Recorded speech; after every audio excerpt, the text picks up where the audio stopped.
Jemaat yang Tuhan kasihi, kita bertemu kembali dalam Suara Konsistori AKBP Mampang Perapatan untuk hari ini, Sabtu 22 Agustus 2026.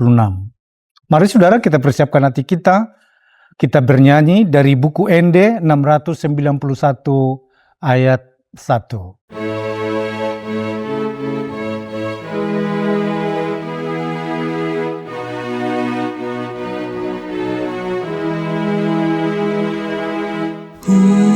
Pasahat matu Yesus saluhut nangoluki rohanang pambahenaku saluhut natikiki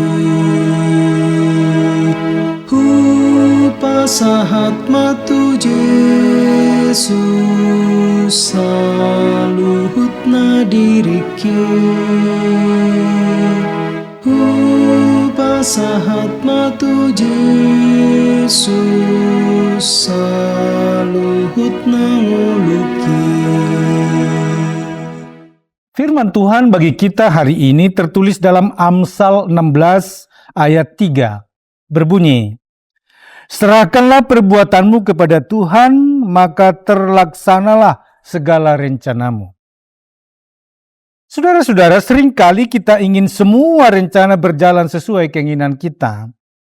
Kita menyusun target, bekerja keras, bahkan berdoa agar Tuhan memberkati langkah-langkah kita. Namun firman Tuhan mengajarkan sesuatu yang lebih dalam. Serahkanlah segala pekerjaanmu kepada Tuhan. Artinya bukan sekedar meminta Tuhan menyetujui rencana kita, melainkan mengundang Dia memimpin setiap keputusan yang kita ambil.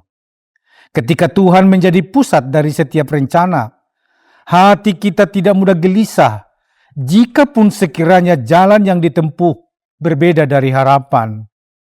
Kita percaya bahwa Dia mengetahui apa yang terbaik bagi hidup kita.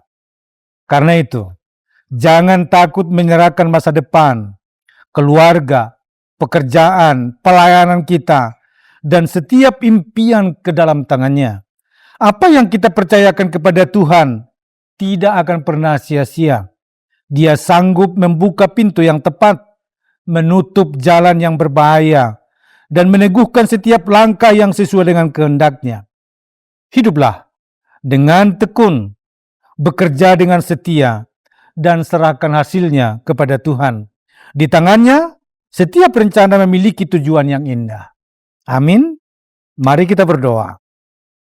Bapa Surgawi, kami menyerahkan setiap rencana, pekerjaan, dan langkah hidup kami ke dalam tangan-Mu. Pimpinlah kami agar tidak mengikuti kehendak sendiri, tetapi selalu mencari kehendak-Mu yang sempurna. Amin. Tuhan Yesus memberkati. Salam.